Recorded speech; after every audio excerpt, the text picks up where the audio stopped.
it's Nancy today. Well, I have a word to say today concerning toilets. Yes, you probably didn't expect that. Well, I think that I think tomorrow is World Toilet Day. And you probably have not heard of this. Who would hear of it? And it won't be on television, I don't suppose. Did you invent But it that? is no. But it, and I didn't invent it either. Blast. You supposed.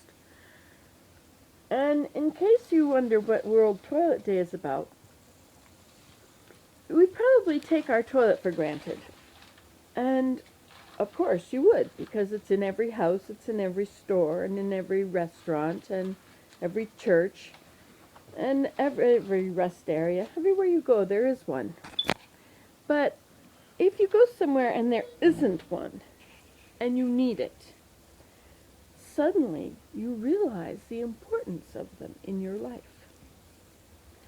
You can make them in the woods, taking a chair, cutting a hole in it, putting a toilet seat on it, and putting a bucket underneath, and then you have one in the woods.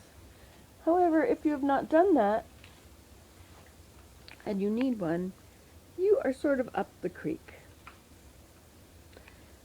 So tomorrow is World Toilet Day, when we take time to be grateful for our toilets and all they have done for us. I remember going to Mexico. We were going to visit the butterflies in El Rosario, which was where the butterflies were in the winter. And on the way up the mountain, well, before we got to the mountain, there was a place that we stopped where we could use the facilities.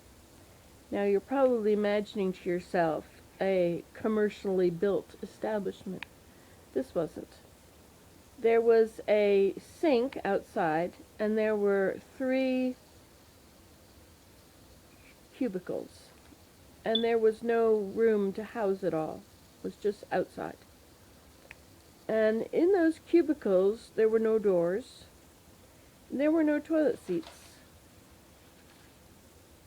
I don't even think there was toilet paper. No, I don't think so. And at the sink, there was no soap. And the sink was sort of a slab of cement with a dent in the middle and a hole in it.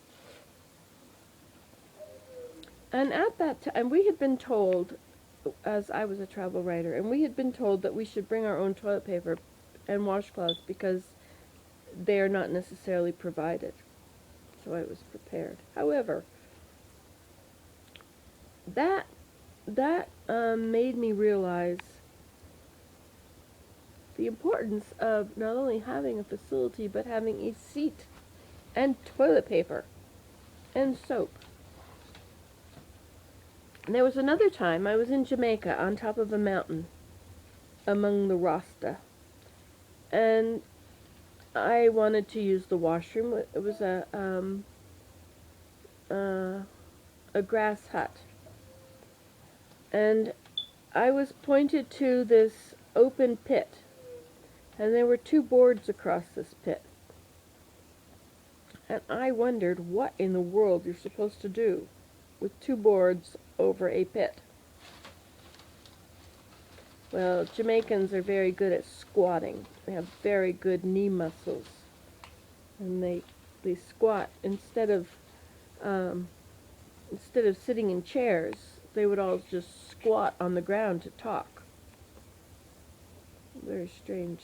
My legs don't bend that way. But their legs could not sit on the ground Indian style, crossing their legs. They could squat. I couldn't squat, but I could sit and cross my legs. Anyway, that's because of our cultures and the way we've been raised.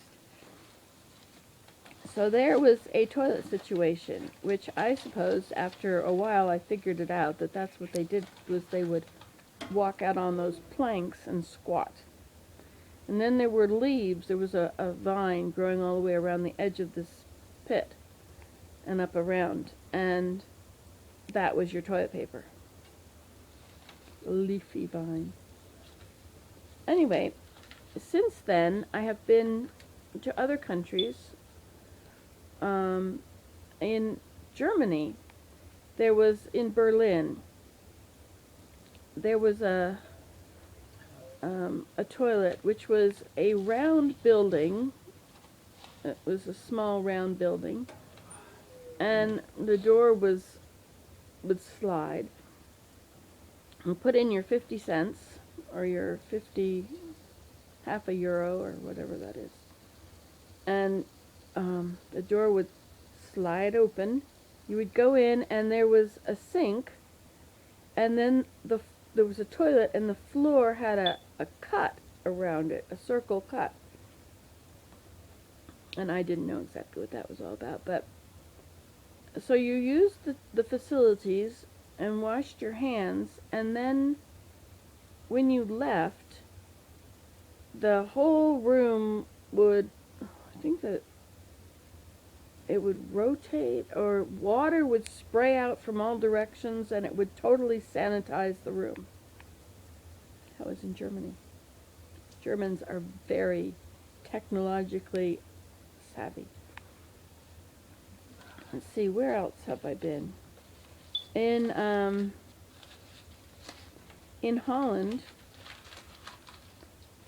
In Holland, the toilets are not like our toilets, where they can be, depending on where you go, but there are different styles of toilets. And one style is a flat surface and a hole at the back. And so when you go, The holes are at the front. Oh, the hole's at the front, William says. Really? Well, when you go, it sits on the platform and emits its odor until you flush it, and then it is washed away. I like the underwater system that we have, where it falls underwater. That's it. And then let's see, there was another place I was. What was it? The other thing I was going to tell you about.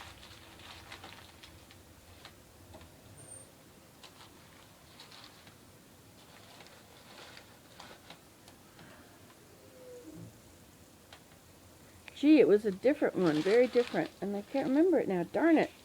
Okay, come back to me. What is it? I remember it was a long time ago Mm-hmm.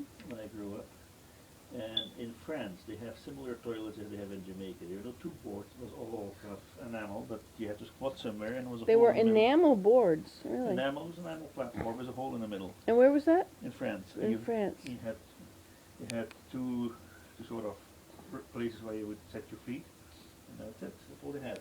And so, especially in camping and stuff, you know. I'm not sure if they still have them, but that's what they have in them.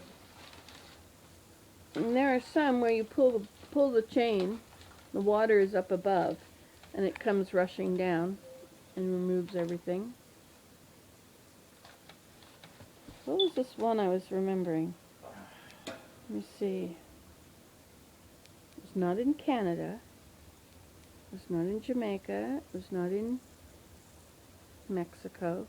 In Jordan. Oh yes, in Jordan. We're out in the desert near Jericho. And we were actually where the baptismal site of Jesus Christ. They had been doing all this archaeological dig, and they were finding all these things there that showed that he was baptized in Jordan, in beyond Bethany, beyond Jordan. Yeah, you can throw it. Anyway, and in there was a garden hose. It was a regular toilet, and there was a garden hose. And you were supposed to use the garden hose after you were done on yourself. And we had been out in the desert for a long time, and were quite hot. And I tell you, using the garden hose on yourself, it was such a refreshing thing, you know? It certainly took away the hot of the day. Here, go on to these details. They also in Jordan have bidets. But there's no system on how to use them. There's no instructions. Anyway, I won't go there. But anyway, so today is World Toilet. Tomorrow is World Toilet Day, and I think that we should all express our gratitude for our toilets, the water in them, the toilet paper that we have, The soap. the soap we have at our sinks, that we have sinks, and that the toilets are the way they are. We could sit down in luxury and read while we're sitting there or whatever. Not all toilets, not all people in the world have toilets. Alright, and that is my... The tour of toilets around the world. Oh yeah, there was a picture somewhere in an airport. I don't know if that was in Switzerland or somewhere in Europe, I guess. And there was a picture, and there were all these different toilets in the world on this poster. It was a big, huge thing covered in glass on a pillar. Anyway, and we're very different sorts of toilets. Next year, Nancy, they will organize tours around the world where you can visit all toilets. Yes. No, just kidding. And you have heard it here last. Bye-bye.